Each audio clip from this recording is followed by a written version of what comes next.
everybody. Hey! I'm Ashley. And I'm Maggie. We're from Rock Candy Podcast. Kind of like behind the music. Except unauthorized and drunk. But come along every week and listen to us talk about artists or albums that you may know really well or may have never heard of while we're drinking beers. Witty things to talk about. Great hot takes with some hot babes. That's subjective, but okay. So go find us on Apple Podcasts, Google Play, Stitcher, TuneIn, and wherever you catch your pods. And with that, Party on, kids! Oh, that sounded forced. Is it not? Hey there, this is John from Pina Comics. And I'm Lloyd, also from Pino Comics. And I'm the other John, and you get it by now. As you may know, we sometimes use language on this show that can be described as Filthy. Okay, reprehensible, Crude. sure. nasty. Oh, yeah. Come on, guys. We all know that it's just plain out gutter talk. You've been warned. Listen in.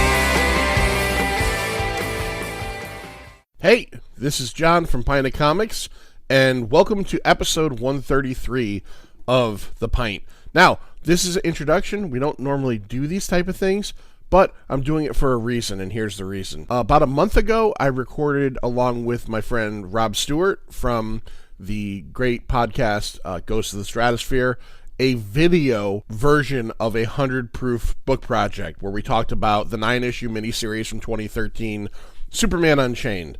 Now, I put that out on our YouTube channel, and it didn't do terribly, but videos always tend to do less than the audio podcasts do. I'm thinking that not as many people got to hear it or didn't want to watch an hour-long video, which I totally get.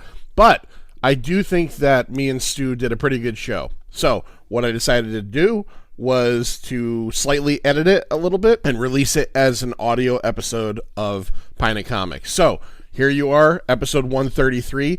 Technically, maybe could be looked at as a little bit of a rerun, but it's probably going to be new to like most of you guys out there and girls. So, thank you for listening. Enjoy. And one other thing about this, you might hear me a few times reference things like on screen or reference video. I didn't get rid of that stuff, so that's why, because this was originally a video, which I explained a minute ago. I don't know why I told you that part there. Whatever. Okay, so episode 133, and please do me a favor, go to gotstratosphere.com and check out the Ghosts of the Stratosphere, Chad, Andy, and Stu. 3 great guys, a great podcast, all about comic books. They play games, they review comic movies, very comic-centric and very good. I've been on a few times, and super great guys. So please check them out. But first, check this out. Superman Unchained. Pina Comics. All right. Welcome to a unusual episode of Pina Comics. It is a video episode brought to you by COVID-19. Oh, yeah. COVID-19. Fucking up podcasts since 2019. It's just me, Ganesh, here with you for tonight's episode. The reason being is we're trying to do some extra content, different things, and I figured it'd be easier to do this one as a 2-person thing, and I said, you know what? I'm going to test this out with my buddy Stu from the great Pittsburgh podcast, Ghosts of the Stratosphere. Stu, how are you doing, man? We are a Pittsburgh podcast. I don't know if we deserve adjectives, but yeah, we are doing well. And I know a lot of our friends, like So Wizard podcast, for instance, I know they have always recorded separately. And man, like we did not. Chad, Andy, and I were always in the room together recording. And now that we're doing the Skype and what have you thing, it is not great. Yeah, I agree. Same thing with us. We kind of pride ourselves on being together in the same room. And when we have guests, we're together. I had never done a remote. So I'm learning It's something else, man. And it's like we've been podcasting together for 3 years now, and I think we have a good chemistry, great chemistry. But I said it like Trump: good chemistry, great chemistry. We have the best chemistry. We have the best chemistry. I can't tell you exactly how that chemistry works, but it's the best. We have the best people working on that chemistry. But I feel like when we're on the Zoom or whatever, I feel like there's this like awkwardness that we can't get past. Do you feel it too? You just did that too, because we do like the little raise our hands thing on the video too. We're like, I'm going to talk now. Can I speak now? Yeah. It's weird when we're in the room together. It's just like you look at someone, you know when they're going to talk. Yeah, you just have this. Like you said, there's the chemistry where like I don't really even have to look at Chad or Andy. I can just kind of tell by the air of the room, I guess, when they have something. But now it's just nope. It's over. You also, I want to point out, you have the award of being the first podcast anything that I'm recording in my brand new house. Oh, yeah, congratulations. Yeah, thank you very much. I have not recorded with Chad or Andy since I've moved. It was just this past weekend, and we're still setting everything up. There's boxes for days. I don't advise moving. It's the worst ever. And you guys, not to get too far into a story, but you guys have had a lot of issues with... Yeah, so we started this whole process over a year ago. Like it's the middle of April now. Last February, my wife had gotten a new job and was like, we're gonna look for a new house. And we found a house. So we put our house on the market. Time passed, and we finally had a guy who wanted to buy our house. This is such an interesting story for everyone. But he had this whole thing. We went from like early April through August with this guy stringing us along, not being able to get a loan. He ran his own business, but he was divorced from his wife, and she lived in a different state. So when they got divorced, he started taking the money from his business and putting it into his personal account. Oh, wow. So when the bank looked to give him a loan, they were like, why didn't you make any money for all these months? And then just like we lost 2 different houses we were interested in last year. And then just finally this February, we started the process again, and we closed on this house, and we're going to be on selling our house on the 22nd. So Jesus, it's been 14 months of this. Yeah. And you bought a house and moved during a plague. During COVID, yeah. We are the exact opposite of social distancing because we're just dealing with movers and electricians and mechanics and delivery people. It's like we're doing everything you're not supposed to do right now. All right. Well, stay safe, stay healthy, and try to get everybody to wear a mask around you. I don't know where you guys are out there in Pennsylvania, but we're getting big on the masks out on this side over here on the East Coast. Yeah, and you will notice, since we're doing this as a video, the other thing I'm terrible about with COVID is that I will touch my face constantly. Oh, no, yeah, watch. Right up here. My fingers all the way in my nose. Yeah, I'm the same way. I've never realized how much my eyes itch every 2 minutes until they told me I'm not allowed to touch my face. Yeah, I'm the same thing. I've been wearing a mask at work all day. My face is getting chapped. But meanwhile, I'll go in the back or something, have a few minutes, pull the mask down, and then I just find myself molesting my face all the time. I don't know why. So you wear glasses. Yeah. I don't know what kind of mask you wear. Maybe you wear a different kind. Oh, no. I was fogged up all day, dude. Fogged up all day. Because I wear glasses sometimes, and I was at work, and they have us wear our masks like the one day a week I go into my job. And it was just like, what is going on? I can't see anything all day. No, I'm having a hard time. I always wore contacts, and I went back to glasses a couple years ago. And this year, I was going to go back to contacts. Mm-hmm. And now it's a case of I'm not going to an eye doctor right now. Yeah. So I wish, because I can't see without my glasses. And literally, I'm just getting used to every time I breathe, not being able to see, breathing in. And it goes down. Yeah, it's amazing. It's a real shit show. It's the pits. It is the pits. All right. So this is a 100-proof book project, which is very similar. If you listen to Ghosts of the Stratosphere, you guys have a segment on your shows called The Read Pile. Yes. You guys do it as a segment generally. We do it as a whole show. And what it is we take a book and an arc, a trade, a graphic novel, whatever, and we decide, let's read it and dissect it, talk about it. The book I picked for this one, I picked for 2 reasons. Number one, if you go back a week or so, Stu and Chad and Andy did an episode about Superman, and you covered a Superman book, Hunter Prey, right? Yep. And you mentioned on that show, and you mentioned before, that you're a huge Superman fan, that you've really attached yourself to Superman in the last couple years. Mm-hmm. So I was thinking about doing this, and I said, well, a Superman book would be good. And I could go with some of the common ones, All-Star, or, For the Man, all that stuff. But this is the second part. I've been trying to get my collection down a bit. And I recently sold an entire long box of New 52 bullshit to somebody who wanted it. So, I went through it and I was getting everything together, and there was very little I wanted to keep. And I realized that I had bought years ago and never read the 9-issue Scott Snyder and Jim Lee miniseries, Superman Unchained. So I said, you know what? I'll keep it for as long as we have to do this, and maybe I'll keep it further. We'll talk about that more. We'll do this on the show. It's 9 issues.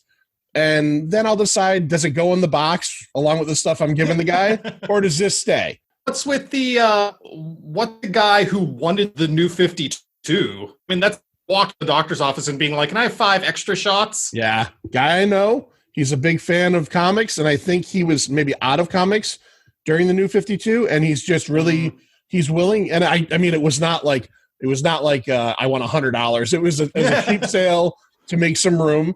And the few series, Swamp Thing, Batman, Wonder Woman, the few ones that I liked, I'm keeping. But then I had a whole box of shit that just, for me, was exactly that, shit. And this happened to be in there. And as I was going through it, I went, hold the horses. I'm going to read this, determine whether it stays in my collection, and make a show out of it, too. You had never read this story before, correct? I had not.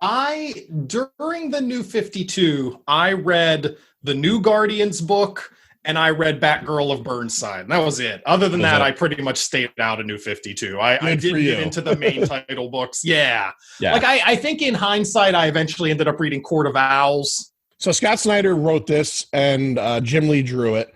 Scott Snyder, known primarily, I would say, for writing Batman through the entirety of the New 52. He wrote it along with Greg Capullo drawing it. And he also wrote the first maybe 20 issues or 15 issues of Swamp Thing. He's also known for Witches and what's that other book he did? Dark Knight's Metal and all that stuff. Oh, yeah, all that stuff. Kind of, yeah. The Batman who laughs and all that, yeah. Yeah, not my... And they're doing... Thing. I mean, I don't know when it's coming out now, or it might have even started coming out, but they are doing that shoot-off series of The Dark Knight Who Laughs and Dark Knight Metal with the Wonder Woman and her chainsaw of truth. Yeah. I liked the Snyder Batman stuff. I tried reading his Justice League in the Rebirth era of DC, and I got 2 issues in and could not get into it. So I like him as a writer. Not a solid favorite, but I like him. Jim Lee, I am a little bit past the Jim Lee time. I wasn't reading comics in the early to mid 90s, so he's never been like that level for me. Are you a Jim Lee guy or no? He was the X-Men artist, I think. Right. Whenever I started reading X-Men, it was in like the 250s. So I think Lee was the guy in that time. He'd taken over for Silvestri, and I read the offshoot X-Men title that they pretty much gave him. Right. So yeah, I mean, I like Jim Lee. He I think meets the press to me. All his characters look the same. Like every single female character just looks like Psylocke to me. Yeah. As I was reading these books, the one thing I could think about was that Jim Lee's style of art. If Michael Bay ever wrote a comic book, and he didn't hire Jim Lee to draw it, he'd be a fool. Because Bayhem, right? You know, Bayhem. These books. If you're a Bayhem guy, these books are stroke material big time. There's so much. And it's impressive. But the action scenes are actiony. They're big. There's so much happening. Correct me if I'm wrong. I could be. Jim Lee drew All-Star Batman and Robin, where there's a scene where Batman bangs Huntress or Black Canary while a bunch of criminals are on fire. Yeah, that's Michael Bay, the comic book right there. Yeah. Yeah, the All-Star Batman and Robin when the Green Lantern came to stop Superman or Batman, and Batman painted himself yellow. Yeah, because he knew his goddamn weakness is yellow. It was like that book, it was like, that was when you realized Frank Miller is, maybe Frank Miller is losing it a little bit. Frank Miller, you should have stayed 2 decades ago, man. Yeah. You're not with us anymore. We don't know what happened. You're not Frank Miller. All right. So as we do on our show often, I'll ask John or Lloyd to bumper sticker something on your show. It's always the 10 cents of synopsis. So if you were to give the synopsis of these 9 issues of Superman Unchained, what would you say this is about? So this is about New 52 Superman, and Lex Luthor's in it, and I'll get into that because Lex Luthor doesn't need to be in the story. But, totally agreed. Totally fucking agreed. Yeah, he doesn't need to be here, but I'll get into it. I have whole notes on that. But Lois Lane's dad is a general in the military, and it turns out that he has this big secret base and all these weapons Superman didn't know about, and they also have another Superman who has been on Earth for 75 years. Right. And this is the story of how Superman meets this new Superman and what comes of him. Absolutely. Wraith is his name.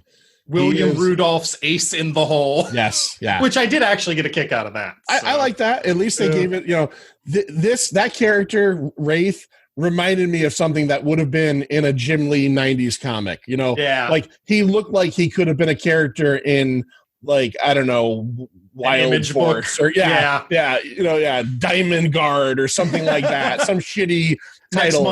Next month, the Brigade crosses over with Wraith. Yeah. Yeah, he very much blue character, red energy all about him. Yeah.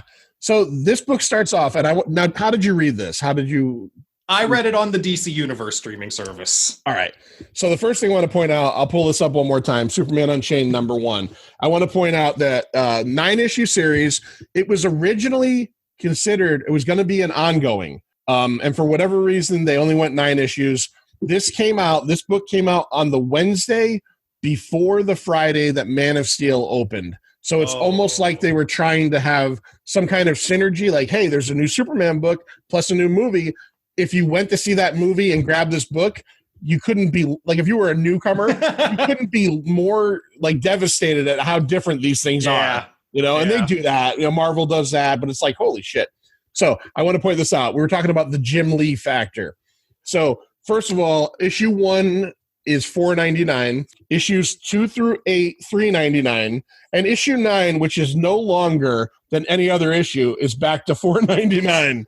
So $2 extra for no extra story. But I'm gonna gouge you to find out how it all ends. Yes, but that $2 went towards something, because if you get to the inside of the first couple pages, talking about a 90s rewind. I was wondering. Okay. All right. You get a gigantic double-sided Jim Lee splash page of Superman saving a satellite, right?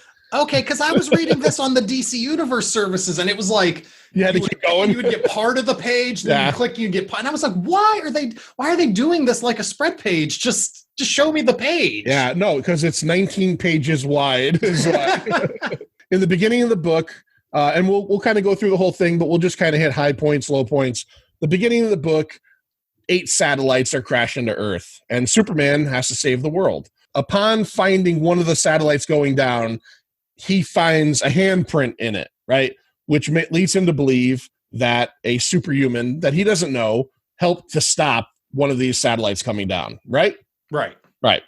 Because he stopped 7 of them. And he's like, oh, well, I didn't stop one, but it was going to land somewhere harmless anyway. Right. And Lois is telling him they're talking on the phone, which I didn't read New 52 Superman. I guess they don't both work for the Daily Planet here. I didn't read New 52 Superman itself, so I don't know. But they did lean into the fact that he was not working there any longer. Yeah. They made it a point to say, like, your new job or whatever you're doing now. Yeah. And he has Jimmy Olsen delivering him bagels. Yeah. I don't understand. Well, Lois, who works in the Daily Planet that all of a sudden has Iron Man technology. Yeah. Like, she's got big, like, screens that she's, like, swooshing aside to get like the Minority news. Report. Yeah. Like, why is the Daily Planet friggin' Iron Man all of a sudden? Yeah. But, and she's like, oh, Superman stopped all the satellites. What are you talking about? Yeah, so Superman stops 7 of the 8 satellites. He finds out a superhuman stopped the last one. He goes to investigate, and he runs into General Lane, right? General Lane is Lois's father, who is he's a longtime comic character. He is an army general, and he's now in charge of a project. What is the project, Stu? Oh, was it The Machine? The Machine, yeah. Yeah. The Machine. Yeah, there were a lot of dumb names for things in this story. The Machine, Ascension. Ascension, Earthstone. yeah. Earthstone, yeah. Oh, man. Earthstone, which in all my notes is just called Magic Rock. It basically is a magic rock. Now, let me ask you a question. Now, I read this book, issue 1 through 9. Mm-hmm. I read a couple issues a day over the course of a few days. Does it get convoluted to you in terms of like what's going on in this book? Like, did you get a strong sense that this could have been a 5-issue miniseries, that there happened to be 4 more issues too? Yeah. Now, there were, like I said, one of my notes I'm going to get right into is I feel like Lex Luthor is, and this is really obvious when I say it, but he's the Joker of the Superman universe, where writers just use him as a crutch. Yeah. It's like they don't know how to tell a Batman story without the Joker, and they don't know how to tell a Superman story without Lex Luthor. So you have this story that has nothing to do with Lex Luthor, but Snyder's like, but I'm going to use Lex Luthor. Not only is he going to use Lex Luthor, but he's also going to utilize Lex Luthor in the fact that he's not the villain of the story, but his end game is he's still going to kill Superman. Yeah. Like, I don't know. I honestly, I agree with you. I felt like Snyder was sitting there and he had a decent story that could have never utilized Lex Luthor. And then he said, how do I fucking shoehorn Lex Luthor into this thing? No, you're 100% right. It's like the story was written and then he just found holes in which to insert Luthor. And it was like, nope, didn't need to do that. Yeah. Didn't need that at all. Okay. I'm glad. I'm glad. Yeah, no. To the rest of your point, yeah, like all the machine stuff, like, okay, they have black hole bullets, which that doesn't even make sense. Yeah. They have red sunlight bullets. Okay. And then, yeah, there's all this stuff with the Ascension, and it's just like, just tell me Superman and Wraith. That's the story I want. Right. All this extraneous stuff, the Ascension and their magic rock. Yeah, it felt like a lot of this did not actually need to be here. Okay. I'm glad you felt that way. Yeah. So the Machine is essentially Wraith 75 years ago crash landed on Earth, and the U.S. government found out about it, and very Hellboy like they take him in, and he has been kind of the U.S. government's secret proactive Superman. And that's a big part of this story, is that Wraith wants Superman to be better, and his idea of being better is that Superman, sure, he'll save people, he'll do this and that, but he's not proactive. He's not going to go destroy that terrorist cell. You know what I mean? And that's what Wraith does. They point Wraith, the Machine points Wraith at something, he takes care of it. As proven, which I thought was a cool point, when you find out that one of the 2 bombs that went off, I think it was the Hiroshima bomb or Nagasaki. The Nagasaki one, I think. Yeah. The Nagasaki bomb was actually Wraith. Yeah. I thought that was a cool little history retcon to find that out. Yeah, I could buy that.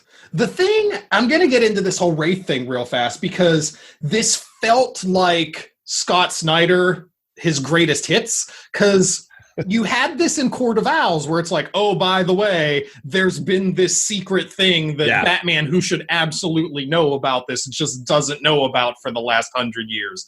And then with Wraith, it's like, oh, by the way, there's this thing that Superman would absolutely know about, but he just didn't know about for 75 years. And it's like, I've read this story, Scott Snyder. You've done this before. Even earlier in Batman, I think right before New 52, they did the story where Scott Snyder brought back Jim Gordon's kid, and it's like, oh, he's a serial killer. No one happened to know about it all this time.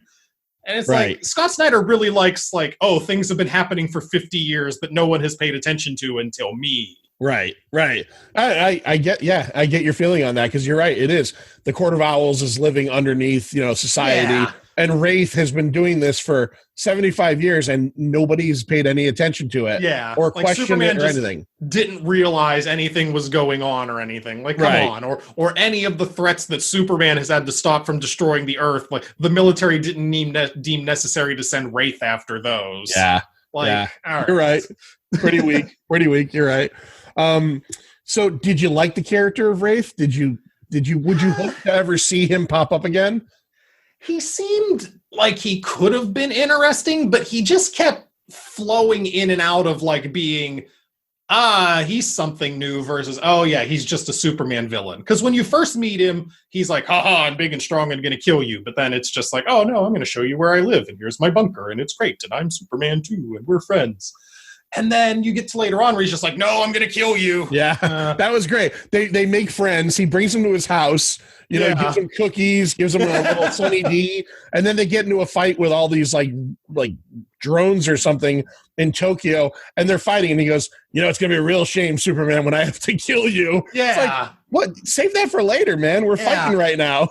Yeah, like he goes from 0 to 60 real fast. Like he and Superman are hanging out, and they're kind of like, well, you're not doing things the right way. No, you're not doing things the right way. But they're cool. And then Superman takes him to the Fortress of Solitude, and he's like, all right, I'm going to kill you now. Yeah, did you feel like this is something I felt like, because General Lane, I guess, in a way, and Wraith kind of get into Superman's head. But did you have a feeling this was like a 9-issue series of Superman not acting like Superman? Like he doubts himself, and he doesn't believe in himself. And, I get it. It's the redemptive arc for what happens at the end. But I never felt like I was reading actual Superman. And then they undercut it by, Wraith keeps on saying that, you're not good enough. You're not nearly as strong as me. He has to teach Superman how to do rapid fire laser sight, which Superman's never done. And then when it comes to the big moment where Superman is going to finally turn the tables on Wraith, he needs Batman to do it for him. Yeah.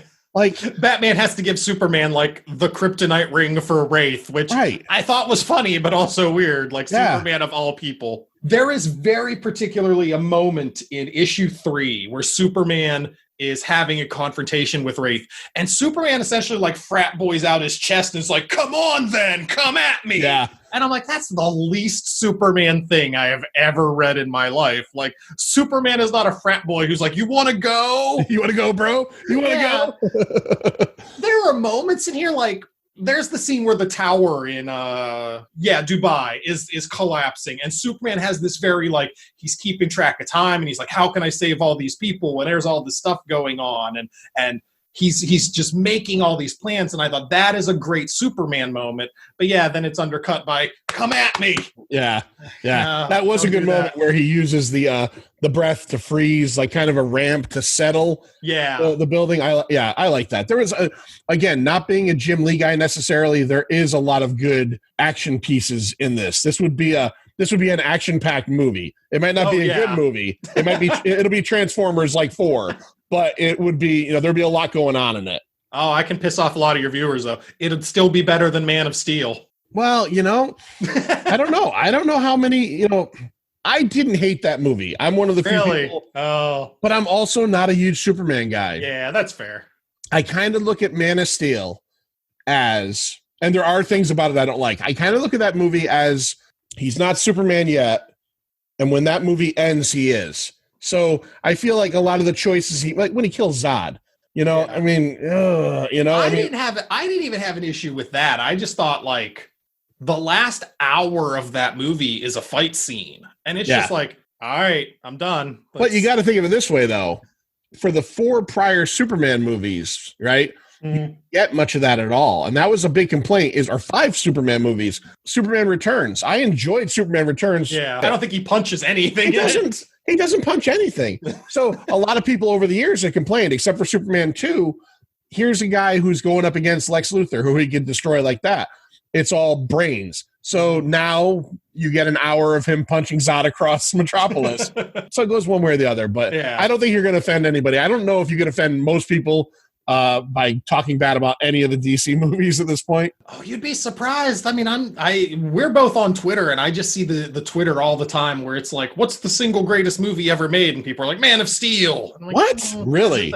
Yeah, people love that movie. People love Batman vs. Superman. I mean, they have that whole, I want the Snyder cut of Justice League. And I'm like, I've already seen other Zack Snyder movies. I'm Zack Snyder'd up. You're done. I don't need any more Zack Snyder in my life. Would you, if the Zack Snyder cut did come out tomorrow, would you watch it? I'd watch it just so I could say, like, what's still terrible about it. Right. I'm one of the few people, I totally hated Batman vs. Superman. Uh-huh. I was amused by Justice League. You know what I mean? Like, Yeah. I could watch it and not be offended by it and not remember much about it. I didn't leave the theater going, fuck, what, you ruined it. We knew where we were heading at that point, Yeah, Justice League, I think I had the insight to wait till that was out on video and watch. I did not see Justice League in theater. I did. I think we reviewed it early on in the show. I did see it. So getting back to Superman Unchained. So Ascension. Who's Ascension, Stu? Ascension, are they supposed to be anonymous? I think so. Yeah. Because they have like the hologram. Yeah, like they have the Ned Ludd mask, who's an old English folk hero mask that they all wear. So, and they're essentially like, we're going to make things better, but like a terrorist cell. And I was like, Zack Snyder think this is what Anonymous is? Because it's not, but yeah, like they're not nefarious. So essentially, when you get down to it, in the end, Ascension is the great-grandson, right, of William, was his name William Rudolph? William Randolph or William Rudolph. Right, William Randolph, I think.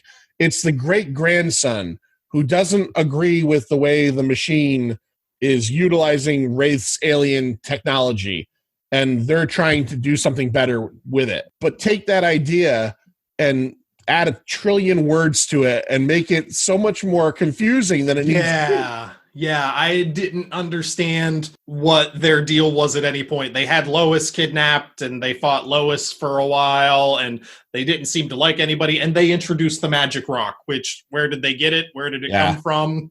They had it. Very similar to Krypton technology. Yeah. Crystals. So I don't know. The more, when I read this, and I thought about us talking about it, I thought, it was okay. I don't think I'd ever read it again. The more we're talking about it, the more I'm like, Yeah, no, when you talk, I thought the same thing. When I read this, I enjoyed it just fine.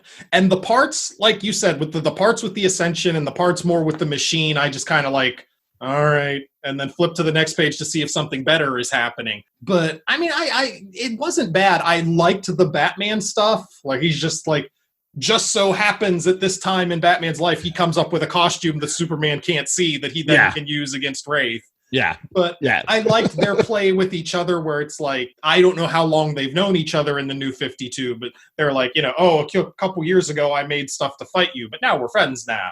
Yeah, I think it's 5 years. Yeah. I think when the New 52 started, I think it was supposed to be a 5-year time jump between the book starting, and then I think Justice League was where they all met. So okay. So no, there was stuff here that I liked.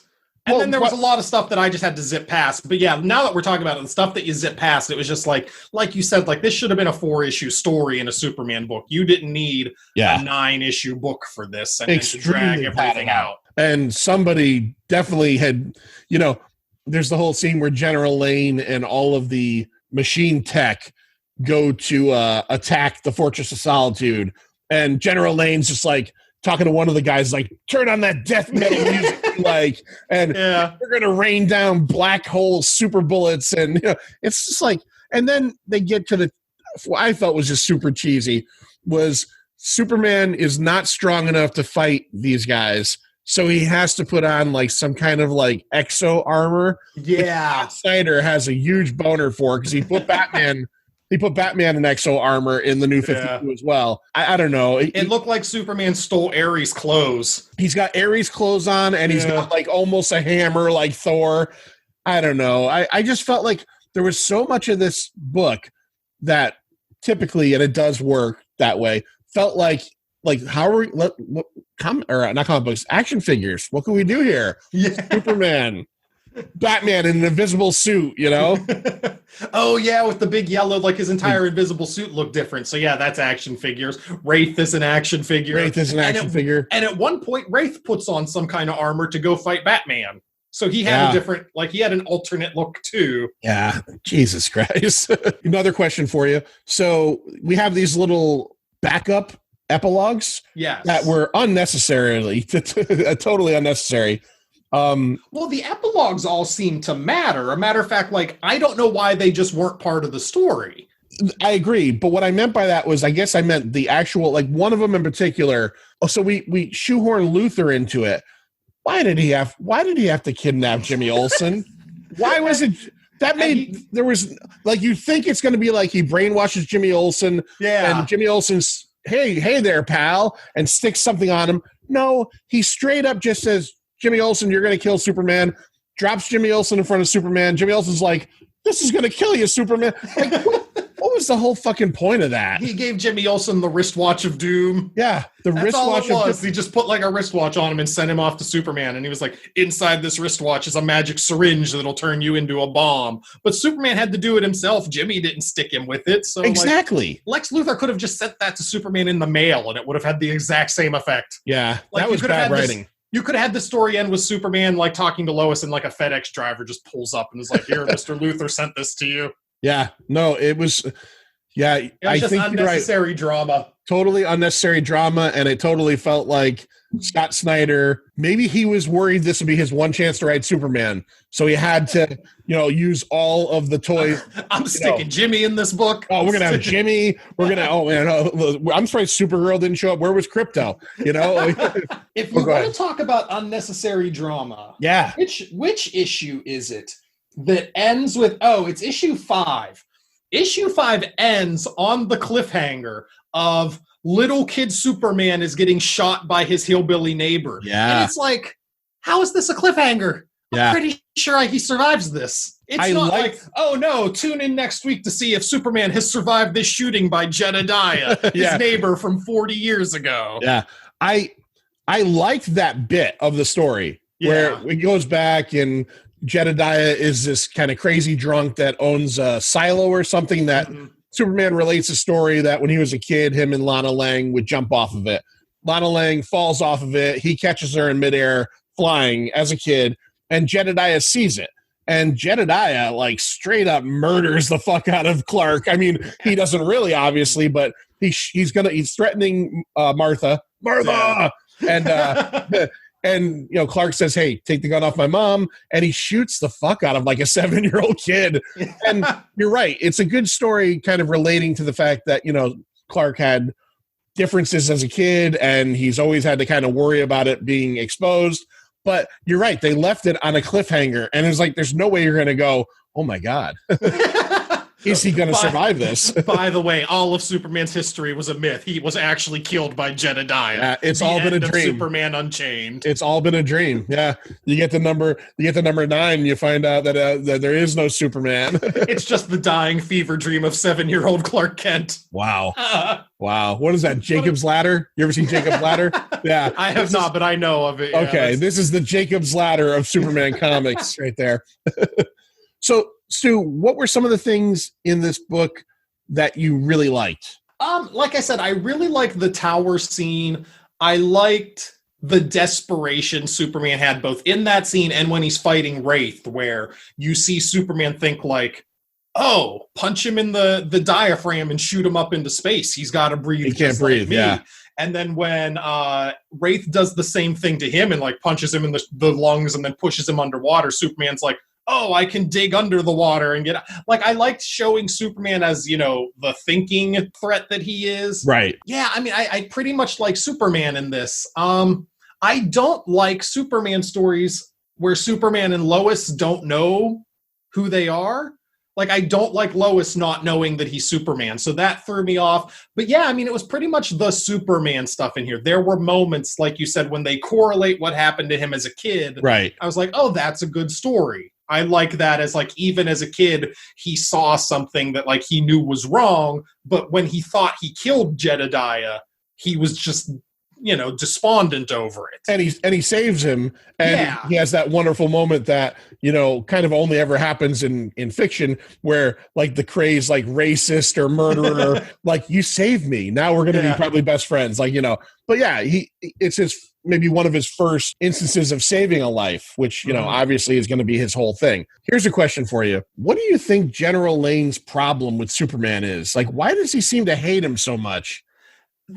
It's one of those things they do a lot where, I mean, it's the same thing with Luthor. It's like, why don't you like this character? I mean, Lane plays it up as, there are real things going on in the world that you don't just sweep in and kill all the terrorists, and which I guess that's kind of a good characterization, because there would be people in America right now, if there was a real Superman, who would be like, why aren't you killing all the brown people? Right. So, that's awful. But I mean, that's what they would say, because I think that's, I don't mean to say like General Lane is a racist or anything, but I think like he just has this very jingoistic American-centric point of view where he doesn't look at what Superman does for the world. He's just like, why aren't you making things better for us? Right. There's a moment where he gets very mad because Wraith goes to the Fortress of Solitude and realizes that Superman has kind of like his collection there of weaponry and stuff from people he's vanquished.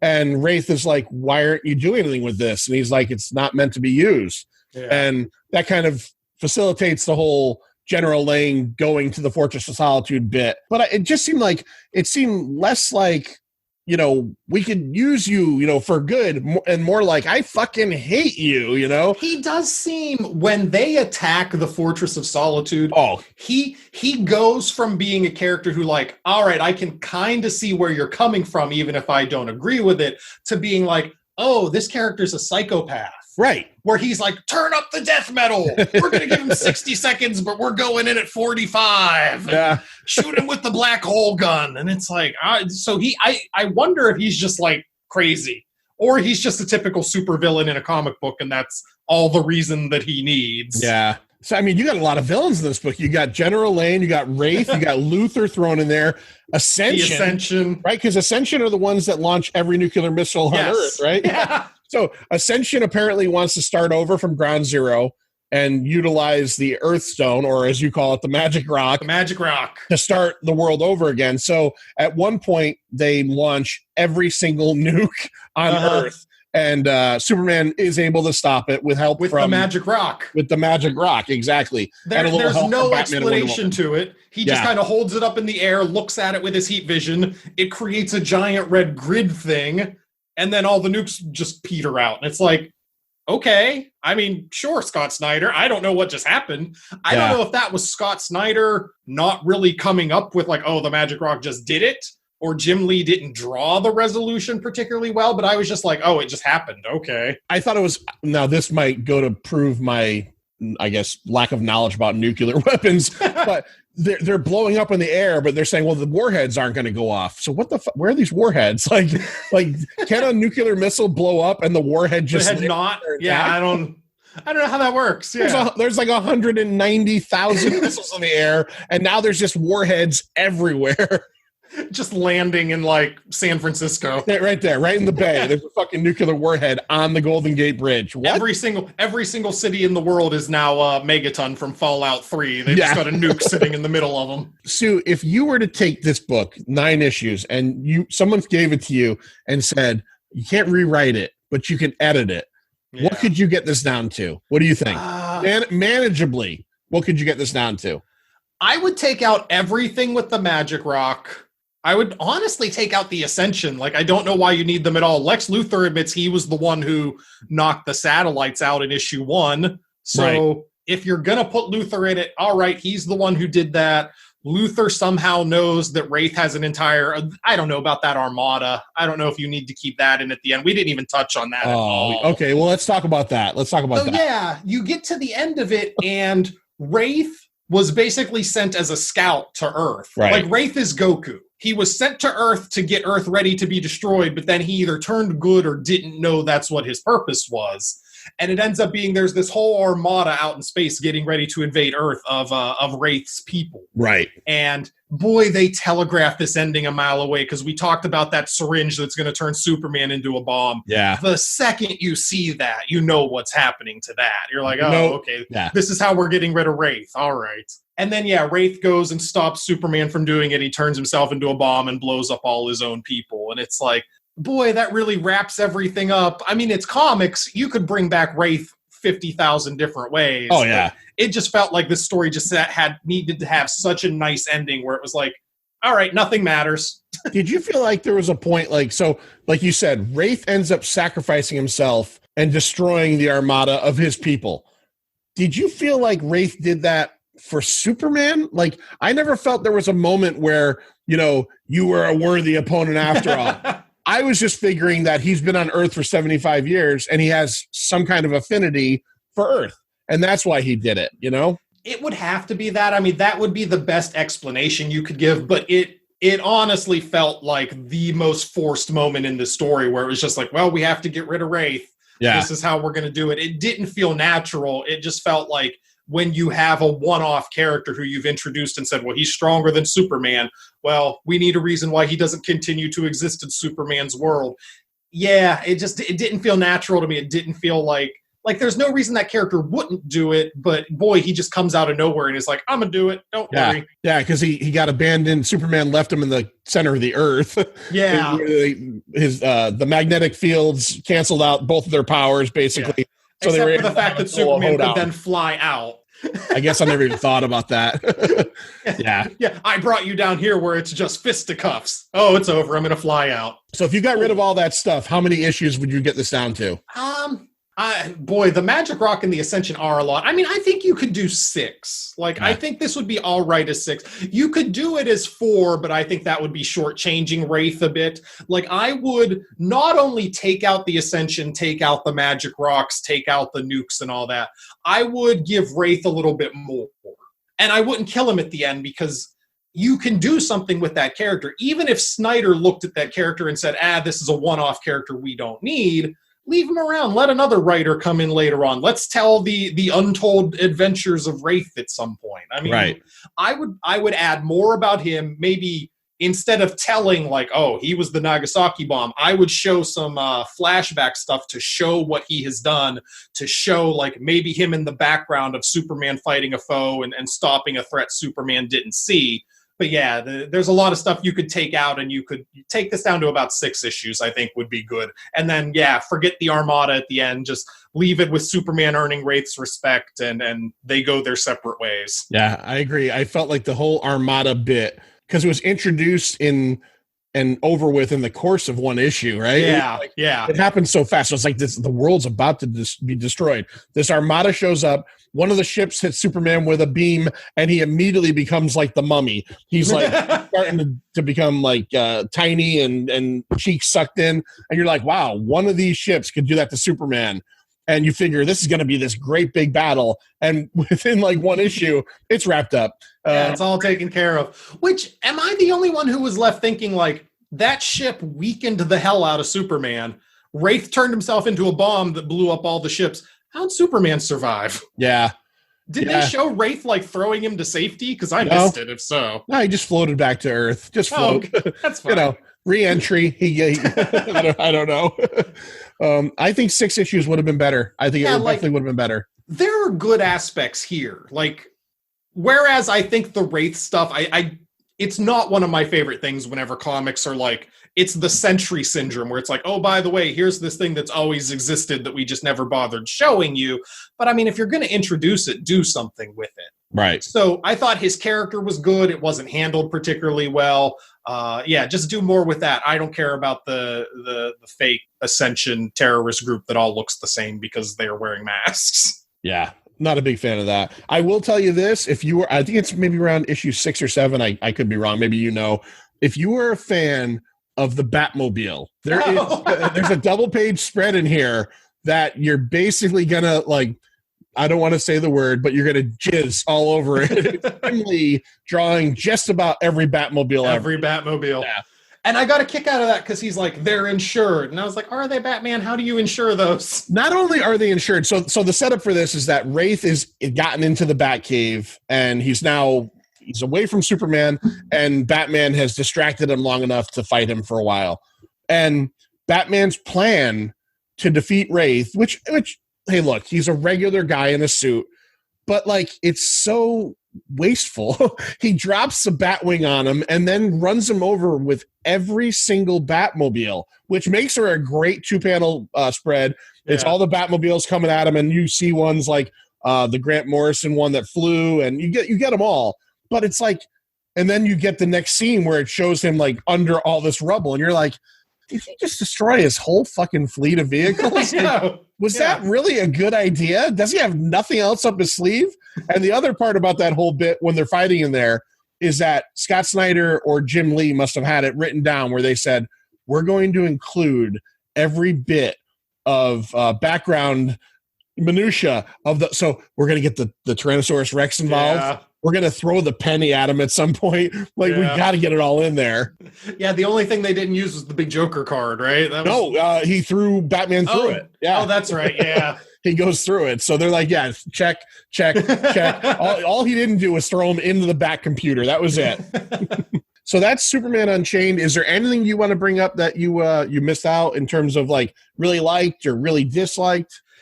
I feel like I'm ragging on this book, and I didn't dislike this book. I read this book just fine. It's when you read a book and you're like, this is comics. This is a C-level comic where it's just like, this is fine. And then you start picking at it, you're either going to pick out all the good things or the bad things. It didn't feel like there were enough stakes here. It didn't feel like there were enough consequences because Jedediah doesn't die. So you have this moment where Superman as a child could have seen death firsthand, could have seen what his powers did to people and given him this moment of growth, but there's no consequence. Like, we can't have Superman accidentally kill a guy. Jedediah is fine. When he's saving the tower in Dubai, there gets to be a point where he starts thinking like, all right, what is the acceptable loss situation here? And then it doesn't matter because he saves everybody. He finds a way at the end, which is very Superman. Superman finds a way. I get that. But for a moment, he has that thing where he's essentially saying like, what's the fewest number of people that can die for me to save everyone else? And I thought like, oh, that would be a good moment to see Superman struggling. But no, he doesn't. He just saves everybody. So I don't know. I kind of had problems with that where nothing seemed to come of anything. Like 18 terrorists are surrounding Lois Lane and they have guns aimed at her.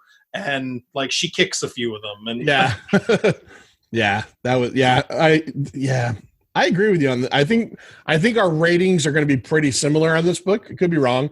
Now, on your show, on Ghosts of the Stratosphere, you guys do a normal school scale, A to F. Yeah. We do 1 through 5. Quarter scale's fine. Superman Unchained, 2013 to 2014. What would you rate this on a 1 to 5 scale? And again, the Sir John rule, 0 is always an option. 0. It's not a 0. Trust me. I would not give I'm going to say it's a 2.5. I mean, it really is. It's like, it's the top of the bell curve of comic books. It's fine. There's a lot of bad stuff in it, but I enjoyed reading it. It was stuff that I guess didn't bother me until I sat down and started talking about it with you. Like, the Ascension stuff didn't need to be there. Yeah, it was too long. Yeah, there weren't really any stakes, but it was fine. I wasn't mad reading it. I mean, trust me, you've listened to our show. Sometimes they make me read books that I'm just like, I was mad reading this book. Let me think if I can think of one. It was this week's book you weren't a big fan of, right? Fantastic Four. Grand Design. Yeah, I don't know why that book exists. Yeah, that was your summation. It was like, I don't know who this book is written for. All right, well, I'll give this one a little lower than you. I'll say it a 2.25. If they edited it down and got it to 6 issues, 2.5. Yeah. Because, like you said, the use of Luthor for no reason other than as a crutch. I'm writing Superman. Let's get Luthor in here. Yeah. The Ascension bit. If this was a superhero movie, the immediate complaint everybody would have would be there's too many villains, which is true. You got General Lane and Wraith. Put them on the same side, but that's 2 people. Ascension. That's a whole nother fucking thing that even General Lane and Wraith are against. And then Luthor. It's like, it's not only are there too many villains, but they're all villains not together. They're that have nothing to do with each other. Right. Yeah. It's just like this guy hates Superman because he's Luthor, and then these guys hate Superman because his potential, and then Ascension just hates everybody. All right. So what did you think real fast of the of like dead robot Luthor? I wanted to bring that up, and I forgot to earlier. That was a part of the book that I honestly don't know what was happening.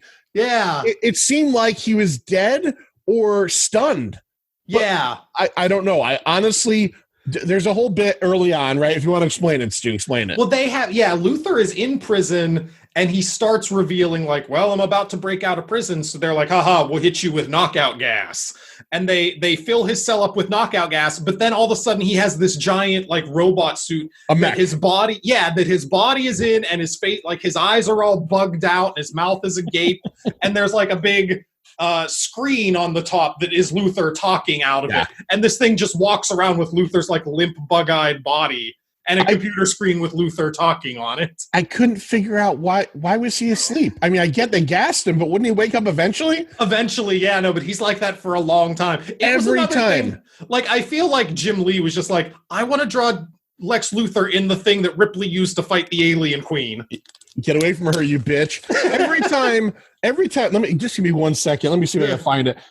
Perfect. Right. Can you see that? Like what the fuck is happening there? And I was completely confused by that. I was going to bring that up early in the show and I forgot about it. I'm so glad you said that. Oh, I love that. It was just so weird looking. And it's one of those things where like, it's real dumb and it doesn't need to be there, but it's comics. Why the hell not? Isn't that what he actually abducts Jimmy Olsen wearing? I think he's wearing that when he gets Jimmy Olsen. I could be wrong. I think so. But because he wears it for a while.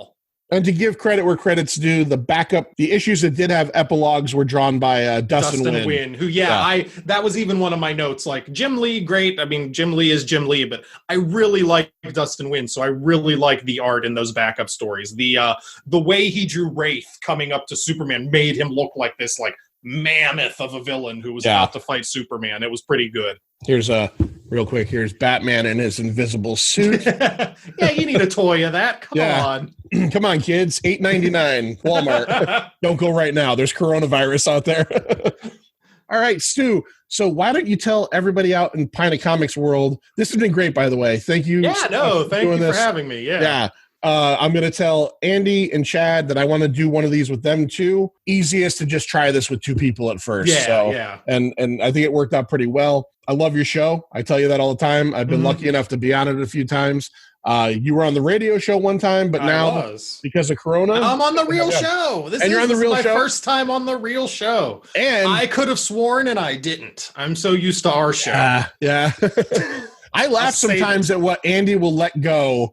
He won't say the F-bomb. He will not. He'll bleep that out, but he lets everything else go. Something else. Like there was maybe 2 or 3 episodes ago, he said something, and I can't remember what it was. And in my car, I went, "That's way worse than fuck." Like that is way worse than fuck. Whatever he said. Yeah. Apparently, his kids can only not hear the F word. Keep him away from the F word, honey. God bless him. I don't know. Parenting seems hard to me. He makes his own life choices.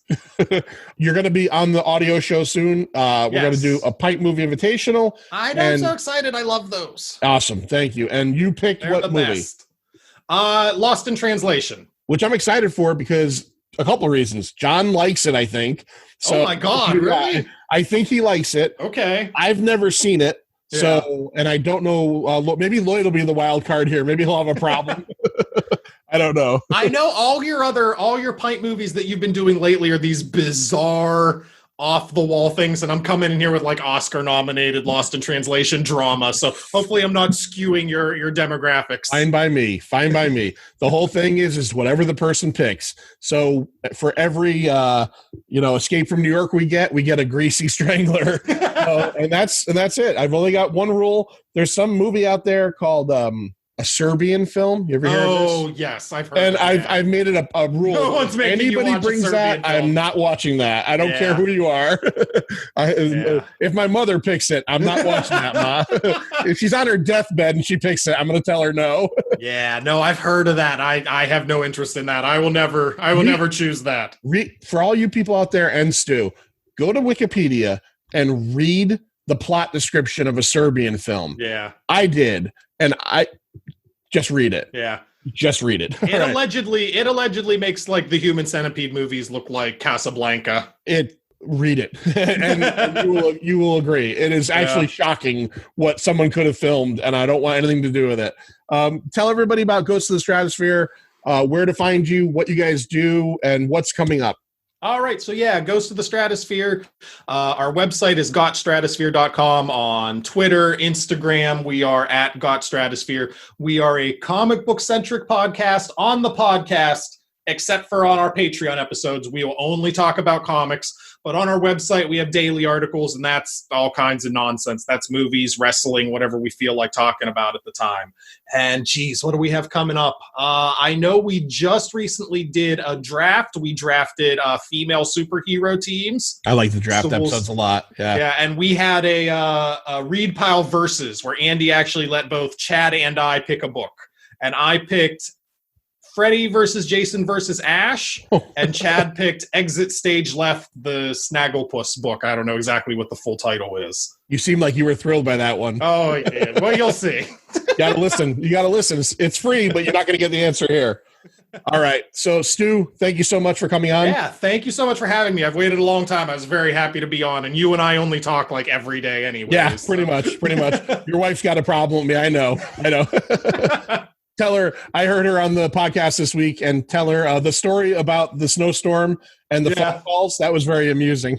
All right. You've been watching Pint of Comics 100 Proof book project with Stu from Ghosts of the Stratosphere. We talked all about Superman Unchained, and I think you could agree that check it out if you want to. Yeah, it was a book. Hey, there's no better time to read Superman Unchained than during quarantine. Yeah. All right, and Stu. it's on the DC Universe service, so if you have that, read it there. And it's an underrated service. I think people hate on it, but I like the Titan show. Doom Patrol, Andy loved. I thought it was fine. I love the Harley Quinn show. There's a lot of good stuff on there if you don't already have it. I have it. I enjoy it myself. The interface is weird on the TV. Yeah. Their menus are shit, but that's a whole nother thing. All right, Stu, if you listen to the show, you know that we usually use one phrase to get out of Pint of Comics, and I'm going to let you do it this time. Crap, what is it? I'm blanking. See ya. See ya. Okay, yeah. I was thinking later. I was going to say later. And I know you do the Rambo thing at the end, but I couldn't. Yeah, we'll throw that on. Too. All right, Stu, thank you so much, man. Thank you. It's over, Johnny. It's over. Nothing is over. Nothing. You just don't turn it off.